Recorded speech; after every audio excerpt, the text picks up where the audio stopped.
Actually, the great thing about Riz is actually the first time you sat at a kit, you were like, "Why can't I do this immediately? Why can't I do this right now? Why can't I immediately succeed?" Really You did. You got really pissed. This is supposed to be easy. I can't do this. Very excited to be joined by Darius and Riz. Good to see you, buddy. Great to meet you, man. Thank you. Congratulations on this movie. I love this movie and this performance. Sound of Metal is the film. Let's set it up a little bit. This character of yours goes on a hell of a journey. I can only imagine how appealing it is from an actor's perspective. Talk to me how this was presented to you. What was the pitch? Appealing in some ways, but also pretty terrifying. Daunting, yeah. Yeah.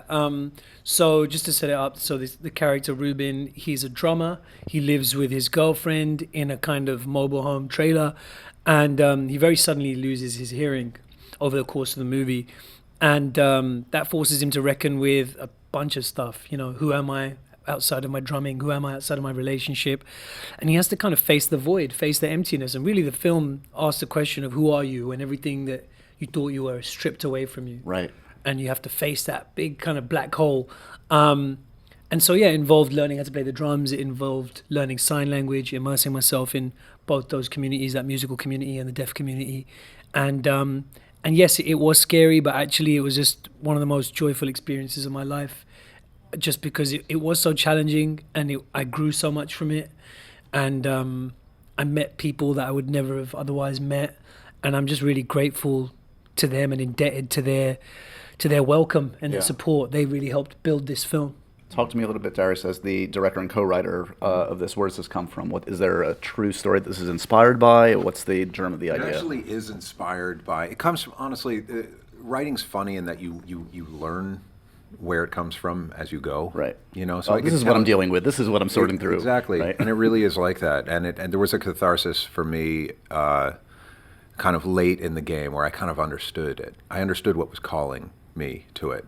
You know, it began with a real band, and a band with two people, and I was actually doing it with my dear friend Derek C. in France, and he and I were filming this band, Jucifer, and making a bit of a hybrid doc at that time. And I just had this calling to write this script. I felt it deeply. I felt the shape of it, and I wanted to make it in this way. But it wasn't until later that I really realized why I was making it. And I'll leave that a little oblique. But yeah, I would say, you know, related to that question you were asking Riz about the delight of getting into a character, and he was mentioning the terror.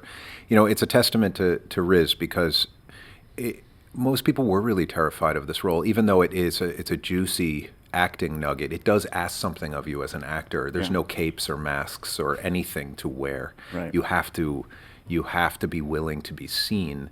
And Riz is just one of the rare actors that isn't willing, but willing to have courage. Yeah. You know, is willing to actually step up into a place that's freaky and do it.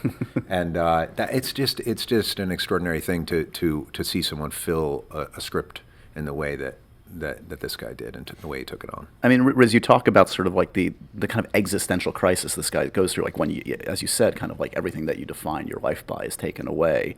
I'm sure that's something that you spend months thinking about when you're making something like this. Do you kind of like, and what is that for you? Is that like taking literally the ability to act, to do your profession, or is it more of a base, like do you literally go to like a skill or a thing that you can't do? We're really going to get real. We're going real, buddy. We're going to, yeah. And did you Let's think hold about hands. me a lot while you were Let's doing all hold it? hands. Come on, guys. No, look, I, you know, honestly, I think up until I did this role, I think I approached acting differently. I think it was about creating identities and creating masks for me to step into.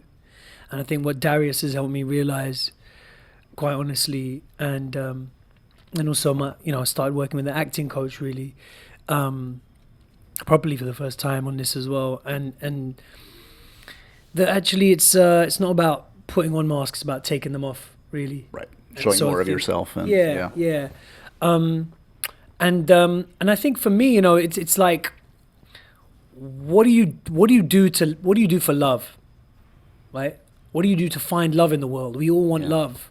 Some of us really need love. If you can't love yourself, you're going to go looking for it elsewhere, whether that's in an addictive place, whether that's in a codependent relationship, whether that's the applause of an audience, when you're drumming, whether that's the applause of, an audience at a film screening. You know what I mean? Yeah. Whether it's the nice lights and the interview and over here and here we are and it's MTV. I grew up watching it, and we go looking for love in all these places, and really it's all gonna get sucked into that big black hole unless we can love ourselves. And that's Ruben's journey. It's a journey of towards the beginnings of self-love. Yeah. And that's why I think it's such a profound and such a universal story, but it's told in this incredibly specific, unexpected way. And that's all from this guy's wisdom and his heart. Is it an added bonus that this is an intersection of music and acting? I mean, this isn't necessarily the music that you produce, but I know music is obviously close to your heart. Is that a fun sort of aspect of this to explore? That was just straight up terrifying. I can't play Really? the drums. Yeah, no. I mean, do you play any? No, I barely can hold a microphone. You play though, don't you? You do no, play. I play music, but I don't play the drums. But Yeah. but, It but was scary. this guy learned to play the drums. He learned from scratch. I was with him the first time he picked up sticks, and you sucked, dude. You couldn't even hold the stick was like it was like you were holding a spatula or something. Yeah, you know? I was like, you were like I was like, what's the? how does it work?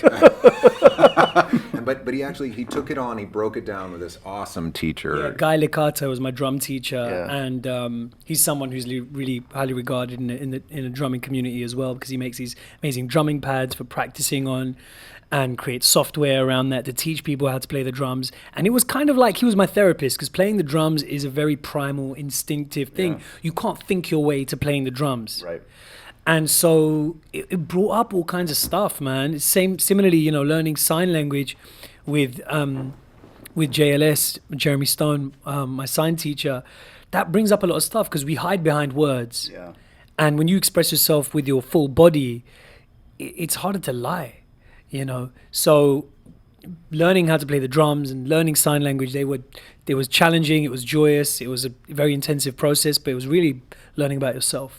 I loved seeing also you mentioned like working with actual, deaf performers in this. I'd seen, I think Lauren Ridloff, I'd seen her on Broadway. She's amazing. She's incredible. And she's just cast in a Marvel movie. I don't know if you guys heard, she's going to be a superhero. Such an amazing breakthrough, isn't it? Huge. Such a That emotional moment, I'm sure. What's for amazing millions too of is she people. was, she plays the role of a teacher in this movie. Yeah. And she was a teacher for 10 years. Right. Like your normal acting trajectory where you teach for 10 years. Yeah, exactly. She's that special in the sense that she's that grounded in real life and knows how to interact with real things. Yeah. And yet she's so effervescent and amazing that she's just having this moment now. And she's that awesome. It was so fun being around her. We just didn't want her to leave, One of like the rare positive things I feel like we've been talking about in recent years in pop culture is this increased representation we're seeing in all aspects, hopefully, in media. And you've been, very outspoken about this of like, wanting to get scripts that are colorblind, like not looking for specific kind of people or races or ethnicities and just sort of playing the character. Do you feel like you're seeing a shift in the roles that you're being offered that aren't being defined necessarily by race or ethnicity?